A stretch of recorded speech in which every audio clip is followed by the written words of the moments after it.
What's up, everybody? I'm Chris Dailey, founder of the Sports Court, joined here by none other than the man himself, Ryan Marcano. Did I say that right? Marcano? Yeah. So, how's it going, Ryan? It's going good. A Yeah. little tired from the day, but doing well. Yeah, well, it's my pleasure to be talking to you, and you grew up in Atlanta. I went to Atlanta for the MLS Cup, and I went to Mercedes-Benz Stadium. It's absolutely amazing, and it's just the whole soccer in Atlanta is awesome there. And you played for Atlanta Silverbacks as well, but I want to talk about playing against your sister in the front yard because not many times do parents have two kids go professional in the same exact sport. So can you describe those one-on-ones in the front yard as a kid playing against your sister?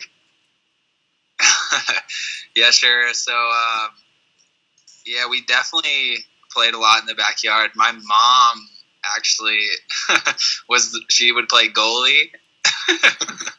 And she would, like my sister, we would just go like a little one-on-one sometimes, and like all the neighbors and stuff would just like pull up, and we'd have to get a little game going and stuff. And my mom would like jump in there, and she would always joke like that we were gonna like break her wrist from like shooting the ball. But yeah, no, me and my sister have an extremely good relationship, and we've always been super competitive back and forth in a good way though, like not really, like we never really like shit talk each other. I mean, there's like occasional jokes, but it's always like good encouragement and just constructive criticism. Like she's always watches my games and tells me like what I could have done better in certain stuff. And yeah, we have a really good. So yeah, it's grown a long way from the backyard games. That's what you need. Like, I'm one of five, so, I get a mix of everything. But sometimes I hate when people just pat me on the back and say, oh, great game. It's like, I want to know what I did wrong, and that's really great that you and your sister can do that with each other. And I want to talk about Virginia Tech. You originally went to Virginia Tech before transferring to Oglethorpe. So how did you get recruited by Virginia Tech, and how was that transition from high school and club all the way to a top Division I school? Okay, so I gotta give a big thanks to my high school, Greater Atlanta Christian School in Georgia. I don't think I would have gotten into Virginia Tech if it wasn't for them. I had a lot of support people helping me just keep my grades and just keep my life in check. And as far as the soccer, I got recruited by them through playing academy back when DA was still around. I was playing for an academy team called Georgia United, started by Tony Annan, who just accepted a job at South Carolina University and was working with Atlanta United before that. But he was my coach, and then I just was at an academy showcase somewhere in Florida, and they saw me play there, and I think they liked the way I played, and I got a couple offers from different colleges at that time, and I mean, yeah, just really the ACC, like playing in the ACC, really sparked my interest. So I think that's the main reason that I did choose that school over some of the other schools that I got recruited by. But it was huge change going from there. When my first visit, I was playing in Georgia, like it never snows there, and my first visit up to Virginia Tech was like blizzard, absolute blizzard. So definitely different for sure. But what was the rest of that question, by the way? It was like just the transition, especially like in the level, not just like, well, definitely the level of play, and like how's your life at Virginia Tech? Yeah, freshman year.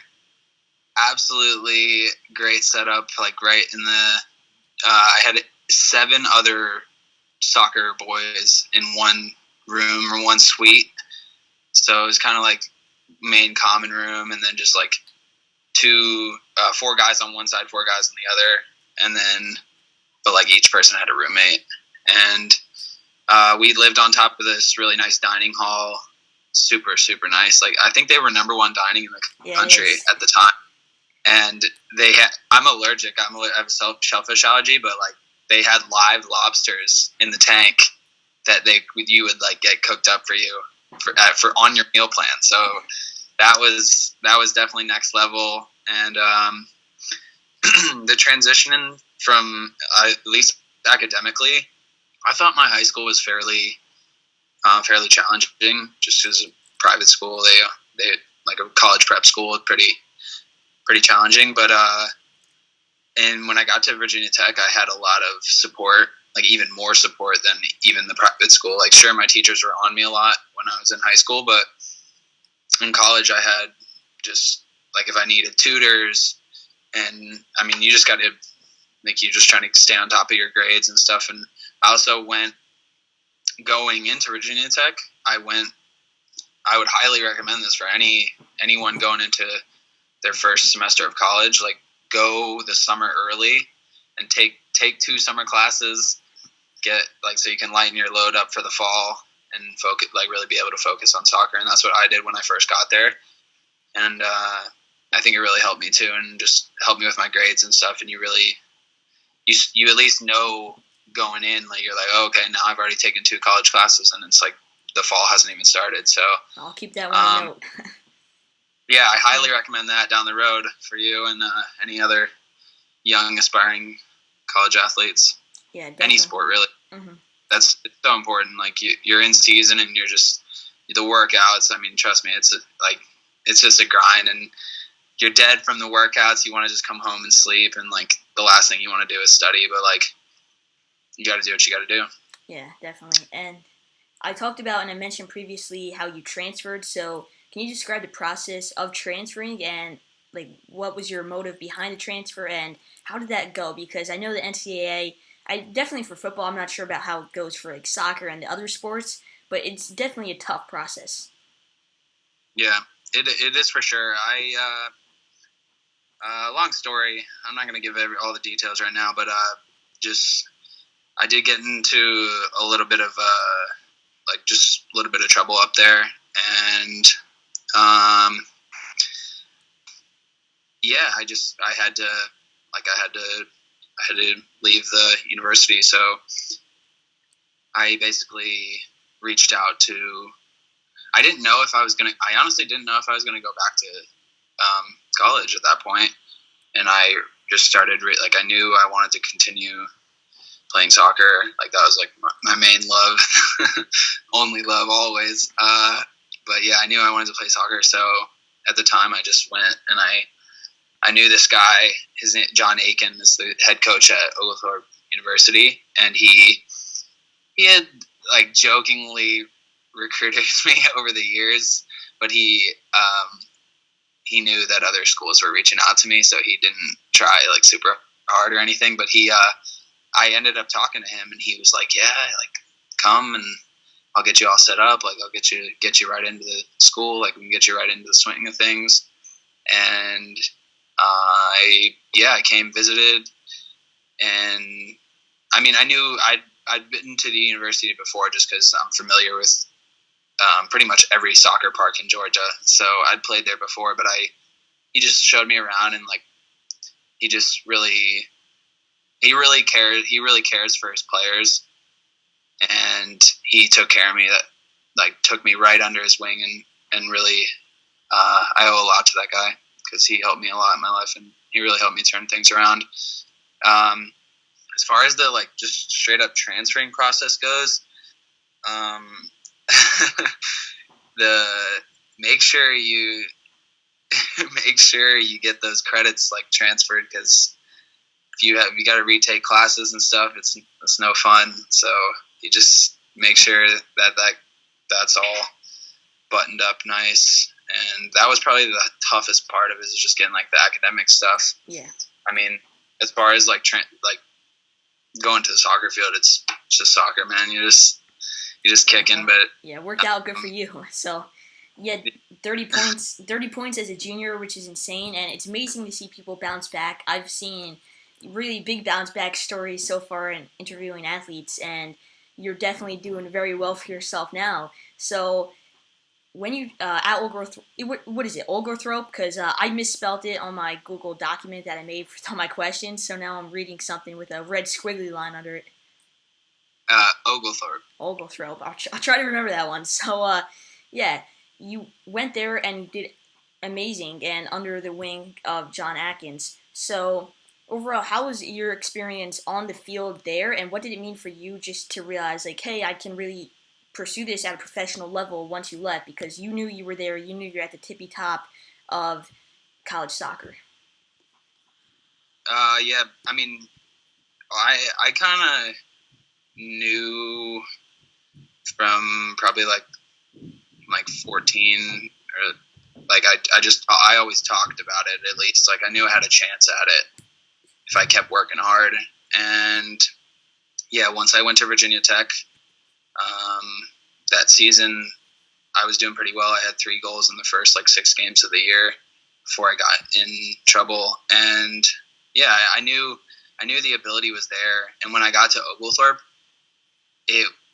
it was obviously different, and the level, I mean, it may have not been the same, but it forced me personally to grow more as like a teacher of the game, sort of. Like, I had to help guys more in practice, and like tell them, lead the pack. Yeah, like be the captain. Yeah, exactly. I mean, I wasn't a captain until my senior year, but I was just an older guy on the team, and I knew it was my responsibility to like hold players accountable for like mistakes they made and stuff, and like just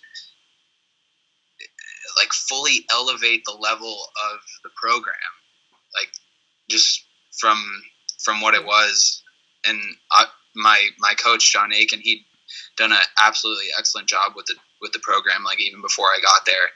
But just like, that's what me and him, when we first sat down, like he was like, I want to take this thing to the next level. And he always pushed on me to like be on guys and like be the face of the team pretty much. Yeah. Which he's just trying to like make me better. Yeah. Yeah. I mean, I had that pretty much, and I'm not trying to go into my story here, but I had that happen. I played for my travel team pretty much, and the field's this really nice turf field. It's about 2 minutes away from my house.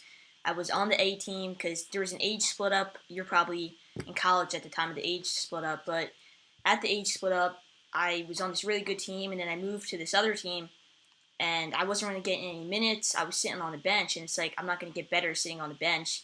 So I went to the B team, and then I was pretty much playing every single minute, taking corner kicks, taking free kicks, and taking that, like things I would never do if I ever played on the other team.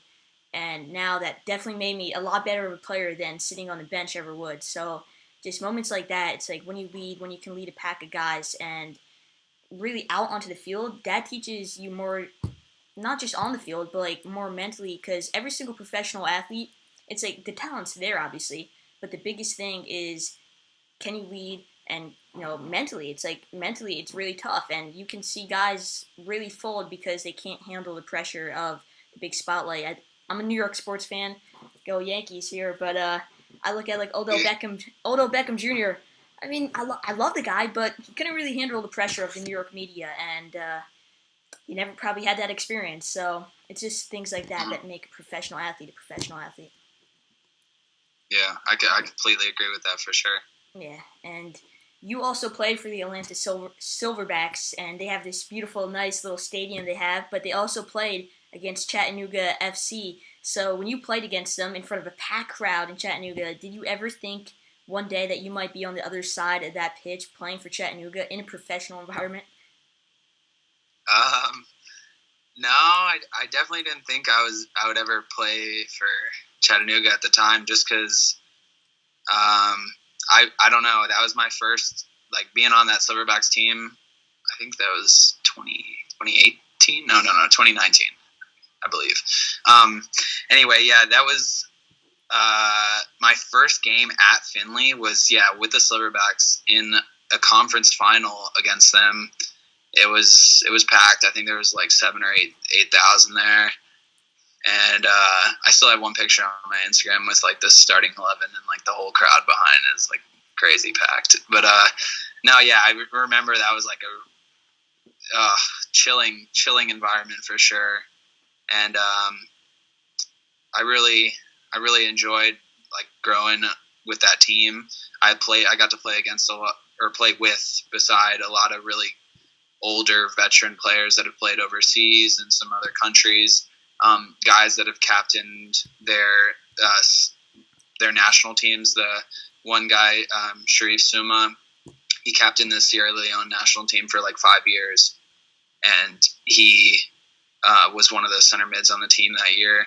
So I got to learn a lot from a lot of older players that year that I was on that team, and I was the youngest on the team by far. So everyone was always like trying to be on me and make sure I'm good. And they always told me, they were like, we think you're going to be a really good player one day, and just keep working. And that's another thing that I really would encourage people to, like, if you want to play and like you have a dream to play, is like this. It really does take so much work, like, and you got to learn to enjoy the grind of getting better every single day. Like you can work hard 5 days a week and like just do whatever, and then the other 2 days, and that's not enough. Like you literally every single day have to be like mentally, I mean, not like physically working towards it every day because you need rest obviously, but like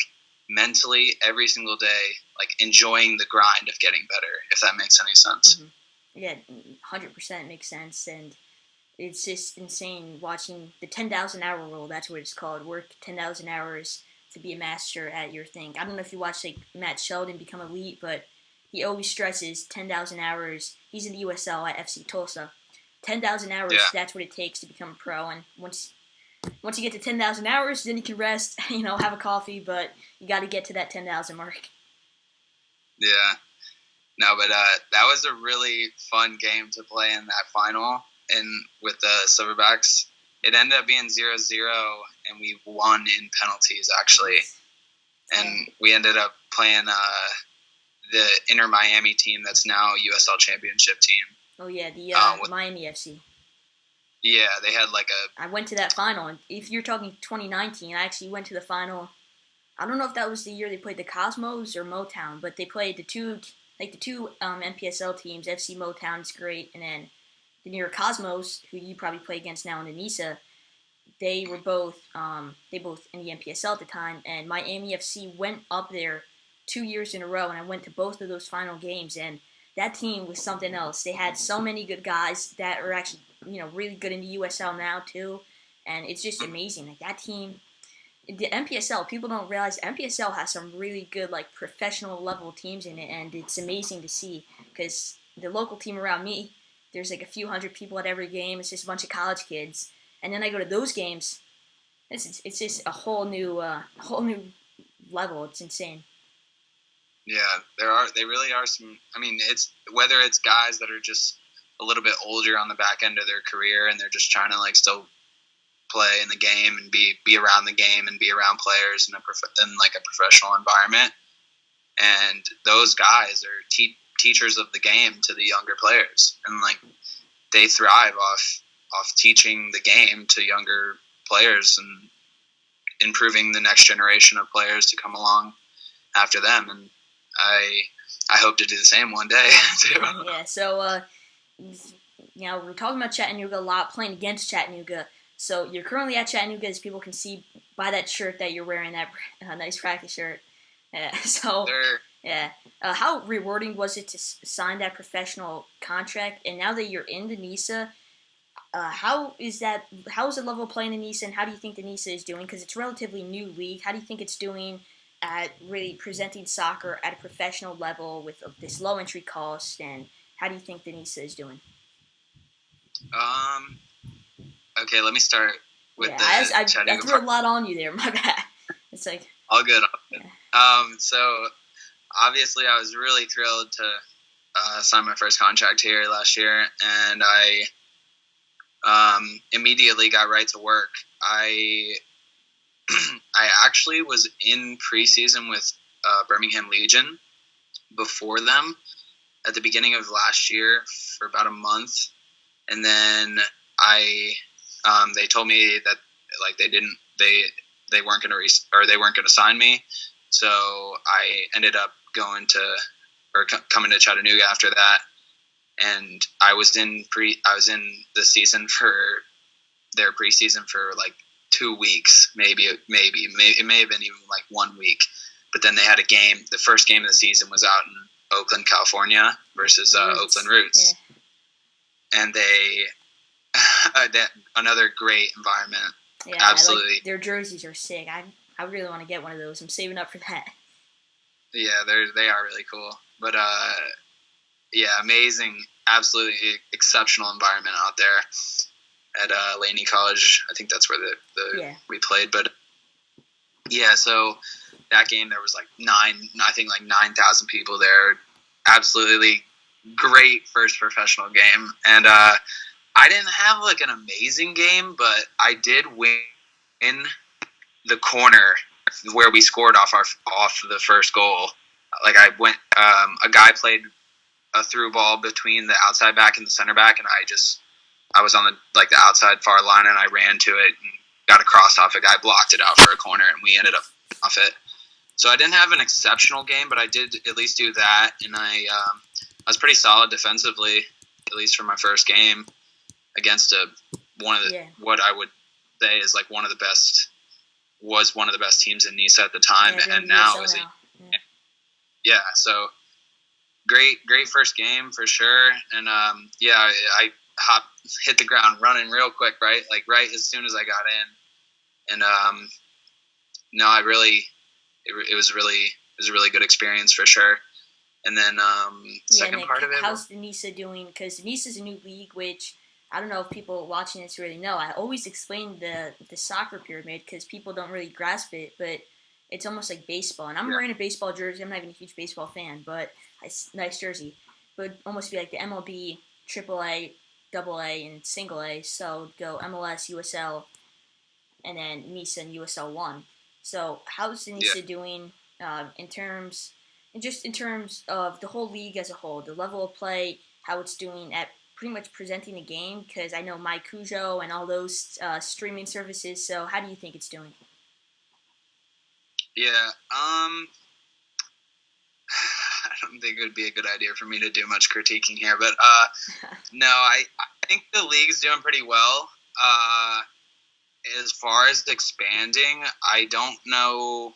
I know we're going to have 10 teams in the fall, and 18. I have 18 NISA games in the fall, and considering I re-signed my contract at the end of the season, my contract's supposed to be up at the end of this month, but they did just tell me they want to extend it. So once I sign that, so 18 more games in the fall, and then I think the league's doing a pretty good job of trying to get new teams in and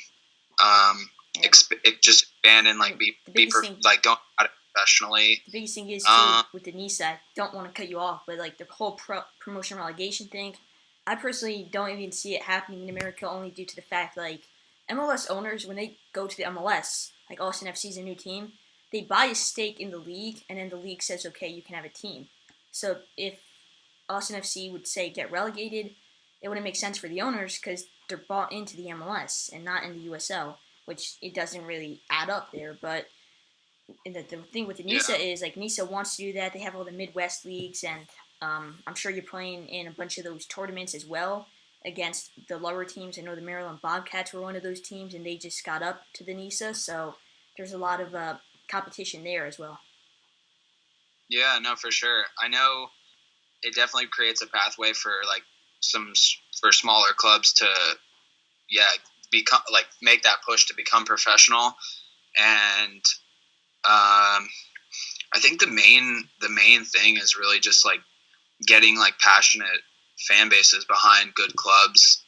I mean, I feel like that's the main thing for having a good club, for developing a good club in the first place. But yeah, like you said, I'd really like to see the U.S. develop some type of promotion relegation system. I don't see it happening, but I really would like to see something like that come to fruition. That'd be really, really interesting. Yeah, and you're in a perfect position now because in 2026 the World Cup's going to come, and you can only imagine the boom that not just the MLS teams are going to get, and not just USL teams, but these lower teams, the NPSL teams, the NISA teams, the USL 1 teams, due to the fact that so many eyes are going to be on soccer that year, and so many people are going to want to see a game for themselves. And teams like Chattanooga are doing great things because you guys, Chattanooga has been having 10,000 fans come to the stadium since they're in the 4th division. Imagine what they can do once millions and millions, hundreds of millions of people lay their eyes on the American game. It's just going to be something else. Yeah, that's another thing. The sport it's been growing. It's grown tremendously over the past decade, but it's still consistently growing. Like the amount of fans that I've been to a couple of Atlanta United games, and I mean their fan base is obviously it's something else. Yeah. Yeah. I mean, I went to the MLS Cup game, so that's obviously a whole new level. But it's a funny story. I said I was 27 in a sweepstakes. I won the sweepstakes, so I had to call them up, be like, "Hey, I was like 13 at the time. I'm like, I'm 13." And they're like, "All right, if you bring a parent, we can go." So my dad and I, we got like these field level seats to the MLS Cup, and watching Joseph Martinez get that goal it was so insane. Hey, that's awesome. Yeah. Yeah. Well, yeah, he's a good player for sure. Yeah, definitely. And Ryan, that's about all I have for you for the interview with all the questions. And I really wanted to try to get it all condensed because usually I do so many more questions when it's written out. But I love doing this, and I just wish you the best of luck with the season and everything. And everyone, make sure to go follow Ryan on Instagram and I'll plug all the socials in the description. But thank you so much, and just all the best with the season. Yes, sir. Appreciate it.